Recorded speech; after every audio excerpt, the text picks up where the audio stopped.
व्यावहारिक हिंदी की जो 4 रचनाएं फ़िलहाल इस वर्ष में, शैक्षणिक वर्ष में जो दिए हैं, उनमें से एक पल्लवन तथा दूसरी फीचर लेखन, तीसरा मैं उद्घोषक और तथा चौथा ब्लॉक लेखन, ये आलेख पर रचना है। और 5वीं जो रचना है शोध पर परक लेख, प्रकाश उत्पन्न करने वाले जीव, डॉक्टर परशुराम शुक्ल लिखित। तो फिलहाल इस रचना को कोविड की इस महामारी की वजह से कटौती के रूप में जो भी कुछ अभ्यासक्रम गद्य, पद्य और व्यावहारिक हिंदी की कुछ रचनाओं को कम किया है। इन व्यावहारिक हिंदी की इस रचना को प्रकाश उत्पन्न करने वाले जीव, इस रचना को कटौती के रूप में है। फिलहाल ये हमें अभ्यासक्रम में नहीं है। ये सभी छात्रों को परिचित इससे भी किया है और आज भी फिर से कर रहा हूँ।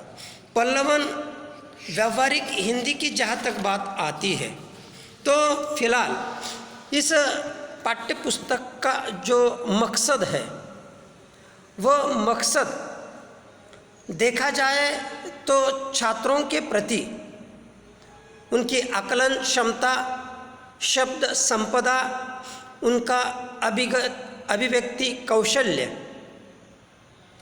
सामान्य ज्ञान, भाषाई कौशल्य आदि को आकलनात्मक और रोचक ढंग से समझना और उसकी तैयारी करना ज़रूरी है।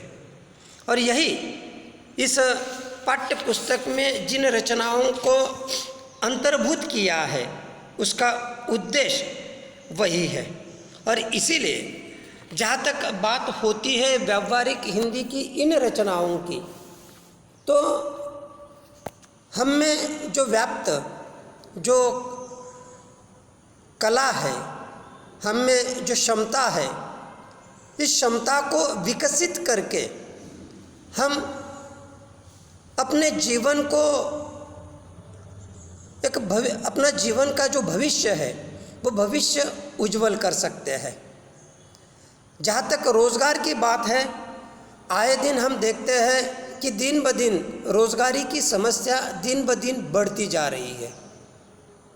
और इस समस्या के ऊपर यदि हमें जीत हासिल करनी है तो साधारणतः हमें, यदि हम में उस प्रकार की कला है तो उस कला को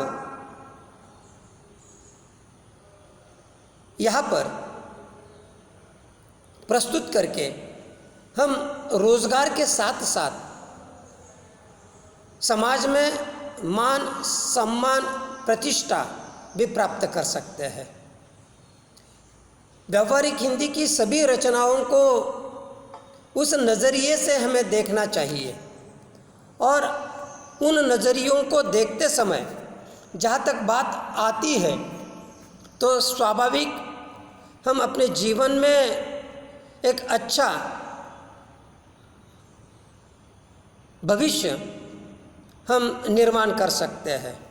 फिलहाल पहली जो रचना है डॉक्टर दयानंद तिवारी लिखित पल्लवन, इस पल्लवन के बारे में हम आज जानकारी हासिल करते हैं। प्रथमतः इस ऑनलाइन सेक्शन में शुरुआत करने से पहले सभी छात्रों का स्वागत है। देखते हैं पल्लवन डॉक्टर दयानंद तिवारी। लेखक परिचय। डॉक्टर दयानंद तिवारी जी का जन्म 1 अक्टूबर 1962 को महाराष्ट्र में जिला रायगढ़ के खोपोली गांव में हुआ। आप सफल अध्यापक होने के साथ साथ समाजशास्त्री तथा प्रतिबद्ध साहित्यकार के रूप में भी चर्चित है।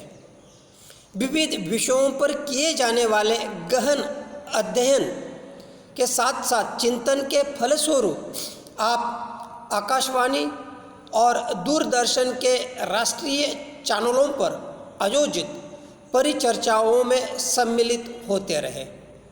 महाविद्यालयीन समस्याओं के प्रति आप निरंतर जागरूक रहते दिखाई दिए। अध्ययन, अध्यापन आदि शैक्षिक विषयों को लेकर आपका लेखन कार्य निरंतर समाज को दिशा निर्देश करता है। आपने विभिन्न राष्ट्रीय तथा अंतर्राष्ट्रीय संगोष्ठियों में समसामयिक विषयों पर मंतव्य रखा है। आपकी भाषा अत्यंत संप्रेक्षणीय और प्रभाव उत्पादक है। तो साधारणतः लेखक का परिचय संक्षिप्त में इस प्रकार से आता है। उनकी कुछ रचना समाज साहित्य का समाज शास्त्र, समकालीन हिंदी कहानी विविध विमर्श, चित्रा मुदगल के कथा साहित्य का समाज शास्त्र, हिंदी व्याकरण तथा हिंदी कहानी के विविध आयाम आदि उनकी प्रमुख रचनाएं या कृतियां हिंदी साहित्य में प्रकाशित हुई है। एकांकी के रूप में यदि हम देखते हैं विधा का प्रकार, तो ये जो पल्लवन डॉक्टर दयानंद तिवारी जी लिखित ये जो रचना है, ये रचना एकांकी विधा में आती है। हिंदी साहित्य में एकांकी का विशिष्ट स्थान है। एकांकी को सरल भाषा में नाटक का लघु रूप कहा जाता है। जीवन के किसी एक अंश प्रसंग को एक ही अंक में प्रभावशाली ढंग से मंच पर प्रस्तुत करना एकांकी की विशेषता है।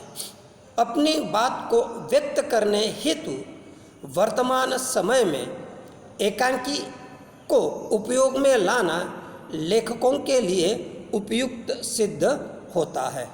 तो जहाँ तक एकांकी विधा की बात आती है, तो हिंदी साहित्य क्षेत्र में एकांकी का अपना एक विशिष्ट महत्व इसका है।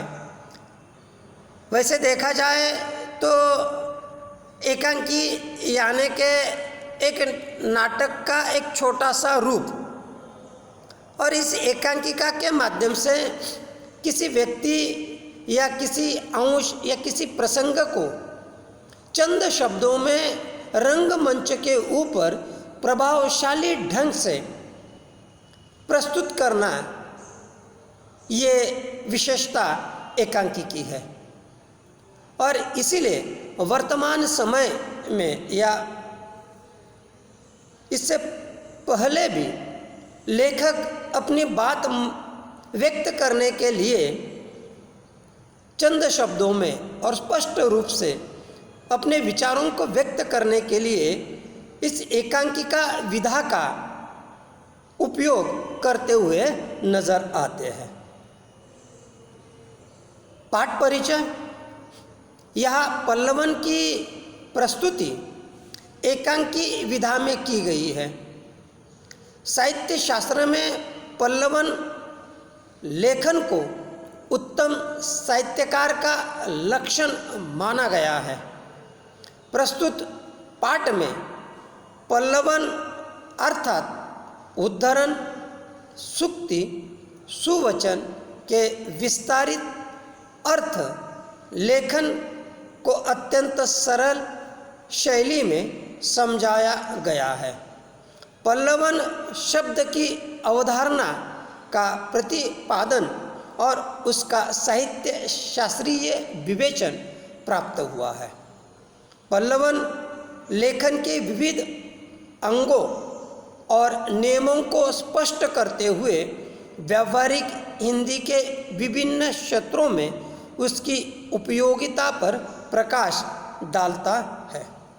तो जहाँ तक पल्लवन इस रचना की बात आती है या एकांकी विधा की बात आती है, तो साहित्य शास्त्र में जो साहित्यकार है, जो लेखक है, जिन्होंने पल्लवन लेखन कला को माहिरता उसमें हासिल की है,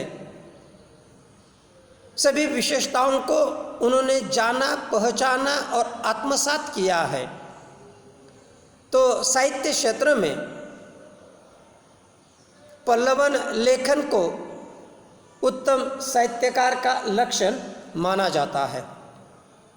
वैसे देखा जाए तो पल्लवन अर्थात उद्धरण, सूक्ति या सुवचन के विस्तारित अर्थ को लेखन को अत्यंत सरल शैली में समझाया है। जहाँ तक उद्धरण की बात आती है, उद्धरण का साधारण सा अर्थ क्या है? किसी लेख के अंश को दूसरे लेख में प्रयोग करना। क्या है उद्धरण का? जहाँ तक अर्थ आता है, उद्धरण का जहाँ तक अर्थ आता है तो साधारणतः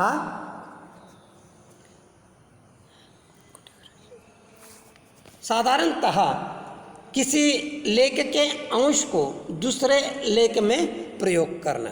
ठीक है। अब सूक्ति का अर्थ देखो। सूक्ति यानी क्या? सुंदर वाक्य, सुंदर वाक्य। सुवचन यानी जो वचन के रूप में हम देखते हैं वह।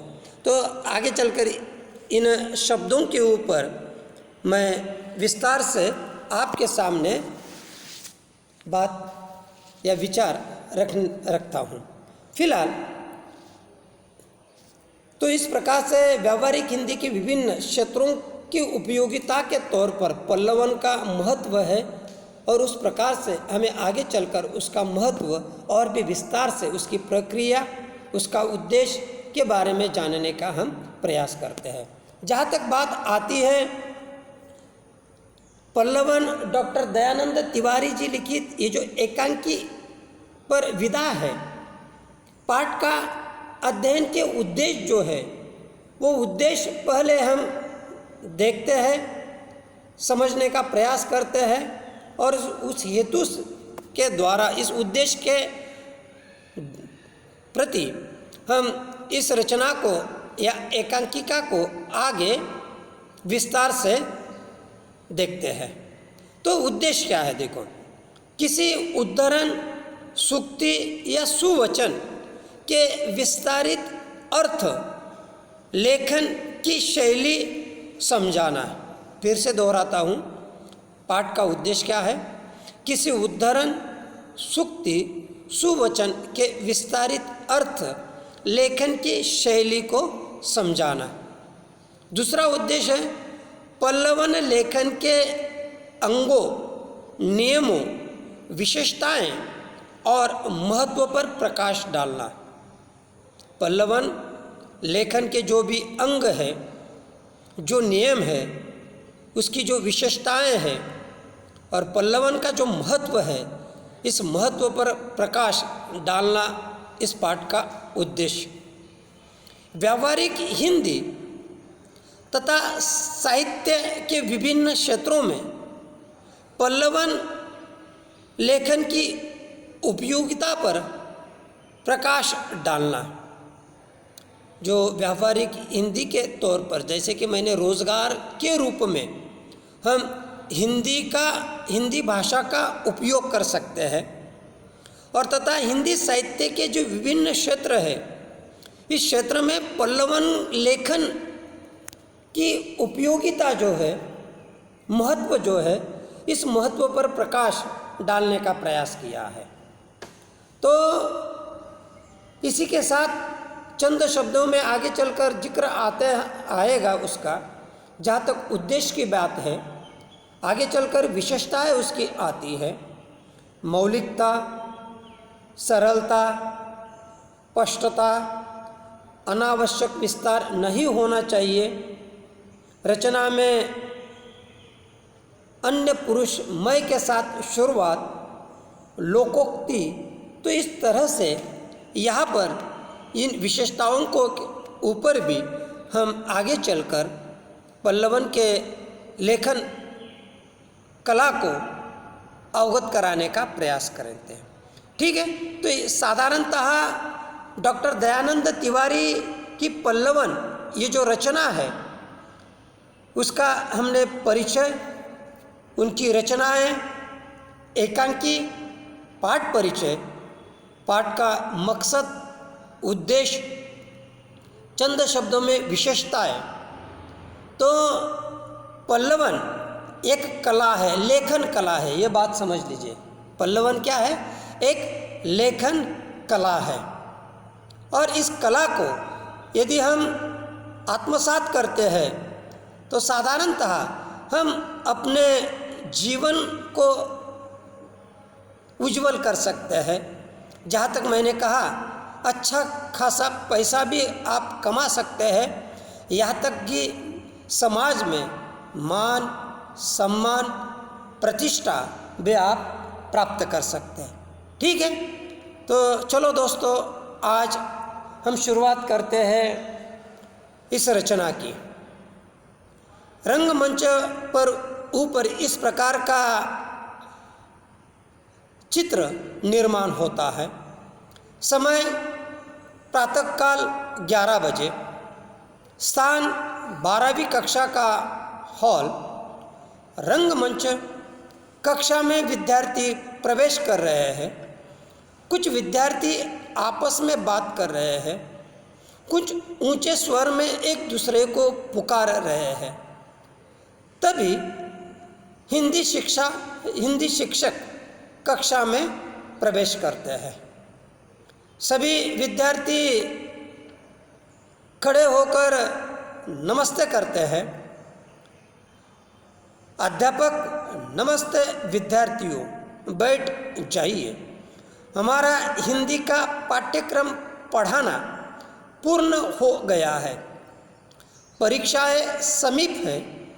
अब हमें प्रश्न पत्र के सभी प्रश्नों का आकलन एवं अध्ययन करना चाहिए। क्या आपने प्रश्न पत्र का अवलोकन किया है? तो उन्हीं में से रोशन नामक छात्र, जी सर, प्रश्न पत्र का अध्ययन हमने भली भांति किया है। तो स्वाभाविक अध्यापक रोशन के प्रश्न को लेकर प्रति प्रश्न करते हैं। तो क्या प्रश्न पत्र की दृष्टि से कोई ऐसा प्रश्न है जो आपको उत्तर लेखनी की दृष्टि से कठिन जान पड़ता है? तो 12वीं कक्षा के छात्र के साथ हिंदी अध्यापक बातचीत करते हैं। कक्षा में आपस में बातचीत करते हुए विद्यार्थी एक दूसरे के ऊंचे स्वर में अध्यापक नहीं होता है तो कक्षा का माहौल वैसा ही हमें दिखाई देता है या ऐसा ही रहता है। लेकिन जैसे ही अध्यापक आते हैं तो छात्रों नमस्ते करके उन्हें स्वागत करते हैं। जहाँ तक अध्यापक पाठ्यक्रम के बारे में जानकारी देते हैं कि वैसे देखा जाए तो पढ़ाने का जो काम है वो पूर्ण हो गया है और परीक्षा जो है वह समीप आ गई है। मुझे आशा है कि सभी छात्रों ने सभी प्रश्नों का आकलन और अध्ययन किया होगा। तो स्वाभाविक वो प्रश्न पत्र का अवलोकन किया है।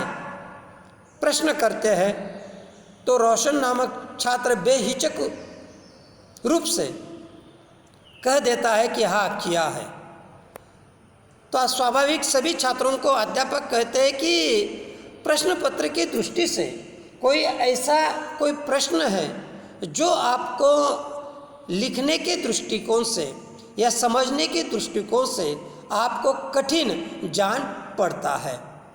तो प्रतीक कहता है कि सर प्रश्न पत्र में सारे प्रश्न बड़े ही सरल और आसान हैं, यानी सहज और आसान नज़र आते हैं। सहज और आसान यानी सरल। तो अध्यापक कहते हैं ये तो बड़ी अच्छी बात है, लगता है आप लोगों ने प्रश्न पत्र की या फिर उसके अलग अलग विभागों के प्रश्नों को बारीकी से देखा नहीं है। सर, आपने बिल्कुल सही कहा है। व्यावहारिक हिंदी से संबंधित एक प्रश्न है जिसके उत्तर को लेकर मैं मन में कठिनाई अनुभव कर रही हूँ। अध्यापक कहते हैं कि मुझे लगता था कि व्यावहारिक हिंदी विभाग के किसी न किसी प्रश्न को लेकर आपके मन में शंका जरूर होगी। तो शीतल कहती है कि जी सर, मैं पल्लवन इस घटक को लेकर दुविधा यानी कठिनाइयाँ महसूस कर रही हूँ, तो अनुभव करती हूँ। पल्लवन किसे कहते हैं, इसका उत्तर कैसे लिखा जाता है और इसकी व्याख्या क्या होती है। देखो, कुछ छात्र कक्षा में ऐसे भी होते हैं, कुछ हद तक लापरवाही बरतते हैं, या जिसे हम ज़्यादा अति आत्मविश्वास कह सकते हैं और कॉन्फिडेंस जिसे हम कह सकते हैं। तो प्रतीक भी कहता है कि सर जी, बहुत ही आसान प्रश्न है, सरल है, किसी प्रकार की दिक्कत नहीं है। रोशन भी किसी प्रकार के रोशन और प्रतीक लापरवाही बरतते हुए छात्र नजर आते हैं, लेकिन ये जो लापरवाही होती है वह लापरवाही हमें संकट में डाल सकती है। इसीलिए हमारे मन में जो भी कोई समस्या या संदेह निर्माण होता है तो हमारे अध्यापक जी से हमें बातचीत करनी चाहिए या उस प्रकार की समस्या का हल करने के लिए उनके साथ हमें चर्चा करनी चाहिए। तो शीतल इसी बात को लेकर कहती है कि व्यावहारिक हिंदी के एक प्रश्न को लेकर मुझे कठिनाइयाँ महसूस करती हूँ। या तो अध्यापक कहते हैं कि किसी न किसी प्रश्न को लेकर आपके मन में शंका, तो स्वाभाविक शीतल अपनी समस्या, दुविधा या संकट या संदेह को अध्यापक के सामने स्पष्ट करती है कि व्यावहारिक हिंदी के पल्लवन नामक जो घटक है, इस घटक को लेकर मेरे मन में संदेह या समस्या या दुविधा आती है। ये समस्या किस प्रकार की निर्माण होती है कि पल्लवन किसे कहते हैं, इसका उत्तर कैसे लिखा जाता है और इसकी व्याख्या क्या होती है। तो स्वाभाविक छात्रों को इस प्रकार के प्रश्न पढ़ना स्वाभाविक है। तो अध्यापक कहते हैं कि विद्यार्थी मित्रों, क्या पल्लवन घटक आप सभी को कठिन नहीं जान पड़ता है, जैसे कि शीतल को समस्या निर्माण होती है।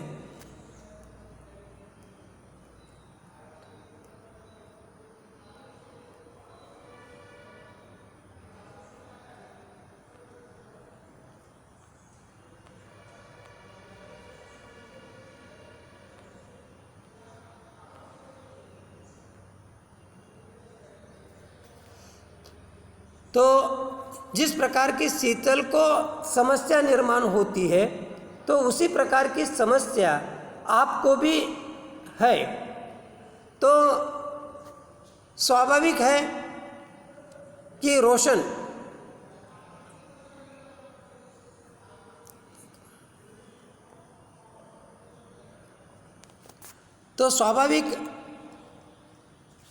भी कहता है कि रोशन, पल्लवन से क्या तात्पर्य है, तुम इस विभाग के बारे में क्या जानते हो।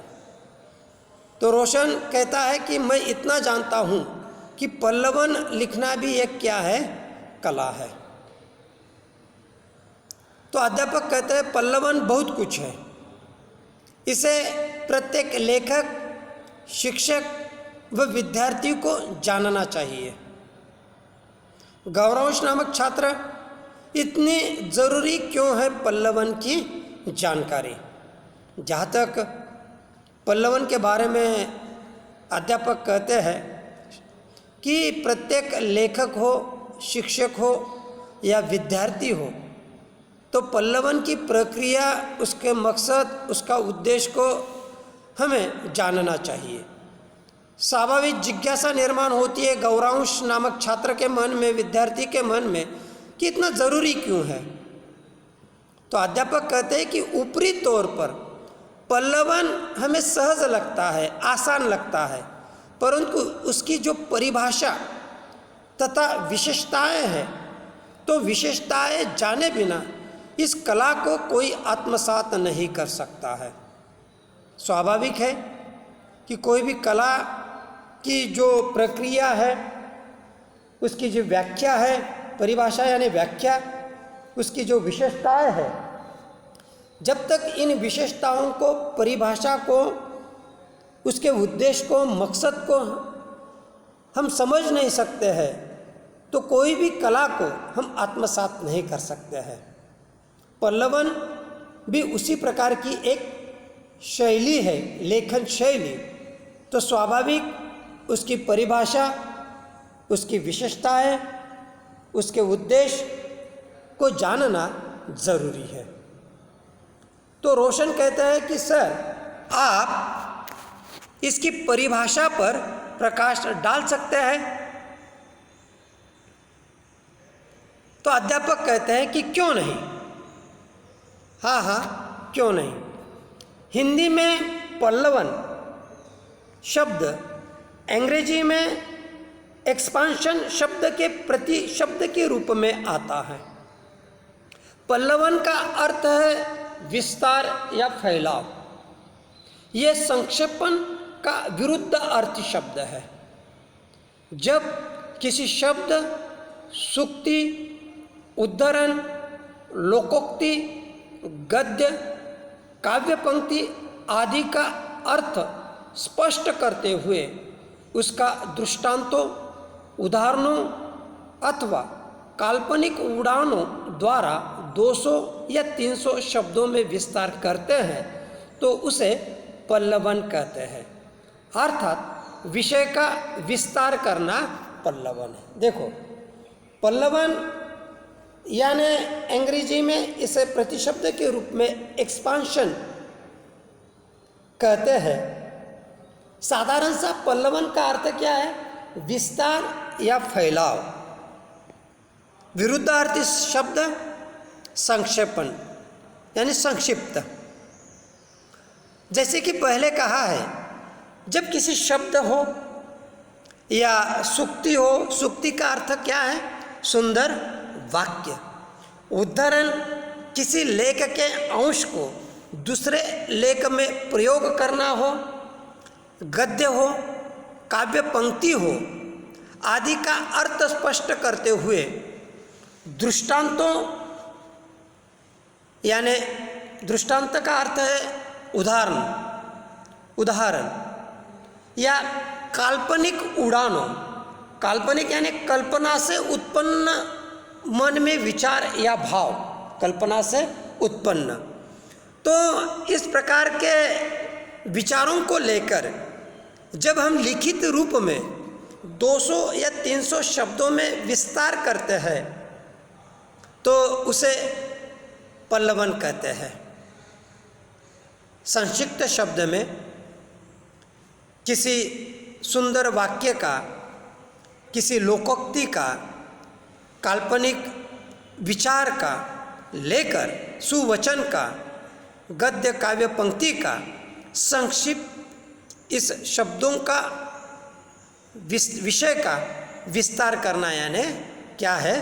पल्लवन है। तो इस प्रकार से पल्लवन का अर्थ संक्षिप्त में हमारे सामने आता है।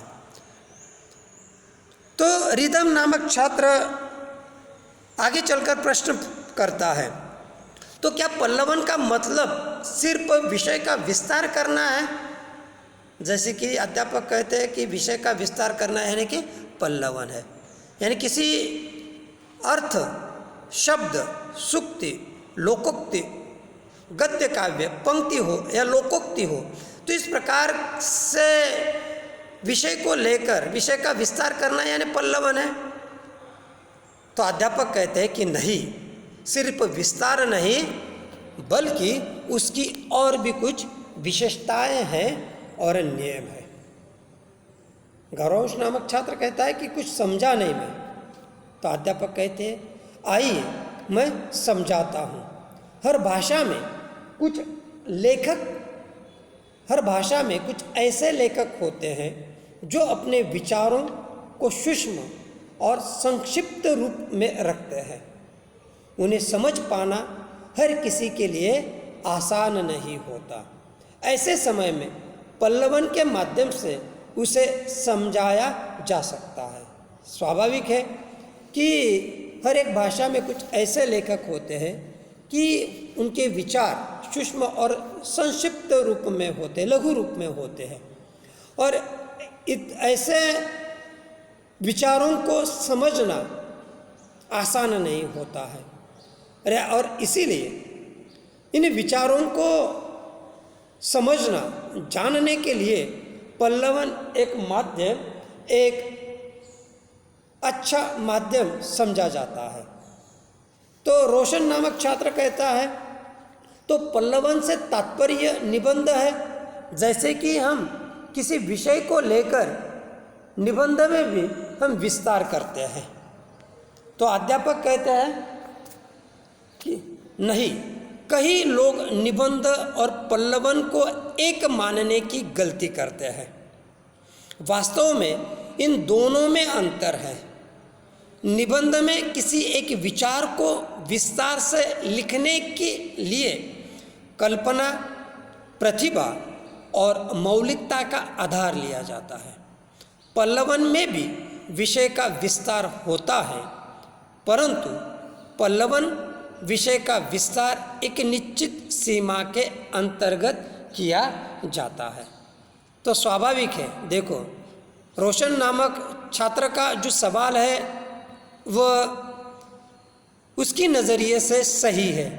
जिस प्रकार से हम किसी प्रकार का विषय दिया जाता है, इस विषय को हम विस्तार से रखते हैं, तो स्वाभाविक इस प्रकार का प्रश्न रोशन के मन में निर्माण होना स्वाभाविक है। लेकिन अध्यापक कहते हैं कि बहुत से लोग निबंध और पल्लवन को एक मानते हैं और वहाँ पर वो बड़ी गलती कर जाते हैं।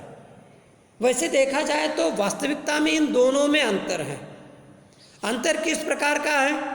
निबंध में किसी एक विचार को विस्तार से लिखने के लिए कल्पना, हम में मौजूद प्रतिभा और मौलिकता से तात्पर्य यानी मूल संबंधी। मौलिकता से तात्पर्य क्या है?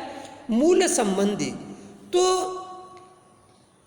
इनका आधार निबंध विस्तार करते समय लिया जाता है। लेकिन पल्लवन में भी विषय का विस्तार होता है, परंतु पल्लवन में विषय का विस्तार एक निश्चित सीमा के दायरे के अंतर्गत होता है, सीमित और चंद शब्दों में, जिसे हम कह सकते हैं। तो इस प्रकार का निबंध और पल्लवन में अंतर हमें नजर आता है। तो रिदम नामक छात्र कहता है कि सर, पल्लवन में क्या विचार के साथ साथ भाषा विस्तार पर भी ध्यान देना चाहिए? तो स्वाभाविक प्रश्न फिर से रिदम नामक छात्रों का, हाँ बिल्कुल सही प्रश्न पूछा, मैं इस पर आ ही रहा था। वैसे भी भाषा का विस्तार करना एक कला है। इसके लिए भाषा के ज्ञान के अलावा विश्लेषण, संश्लेषण, तार्किक क्षमता के साथ साथ अभिव्यक्तिगत कौशल्य की आवश्यकता होती है। इसमें भी व्याख्याता के प्रत्येक अंश को विषय वस्तु की गरिमा के अनुकूल विस्तारित करना होता है। भाव विस्तार को पल्लवन कहा जाता है। तो इस तरीके से जहाँ तक बात आती है भाषा के ज्ञान के अलावा विश्लेषण से तात्पर्य यानी क्या? अलग करना। विश्लेषण का शब्द का अर्थ क्या है? अलग करना। संश्लेषण का यहाँ तात्पर्य यानी क्या? मिलाना। तार्किक क्षमता का अर्थ है तर्क करने की योग्यता, तर्क करने की अनुभव या अपने में योग्यता, तर्क करने की योग्यता। तो अभिव्यक्तिगत कौशल्य यानी प्रकाशन की कला, अभिव्यक्तिगत यानी व्यक्त करना, कौशल्य की ये जो कला है, कौशल्य यानी कला, प्रकाशन की कला को हमें प्राप्त करना। और इसमें व्याख्याता, व्याख्याता का अर्थ क्या है? उपदेशक। व्याख्याता यानी क्या? उपदेशक। तो प्रत्येक अंश को विषय वस्तु की गरिमा के साथ, गरिमा यानी उसे गौरव सम्मान प्रदान करने का काम, अनुकूल विस्तारित करता है। भाव विस्तार को भी पल्लवन कहा जाता है। तो यहाँ तक हमने फिलहाल आज के वीडियो में यहाँ तक हम देखते हैं और आगे चलकर फिर से इस पल्लवन व्यावहारिक हिंदी की जो रचना है एकांकी पर विधा को अगले वीडियो में इसे हम कंटिन्यू करते हैं।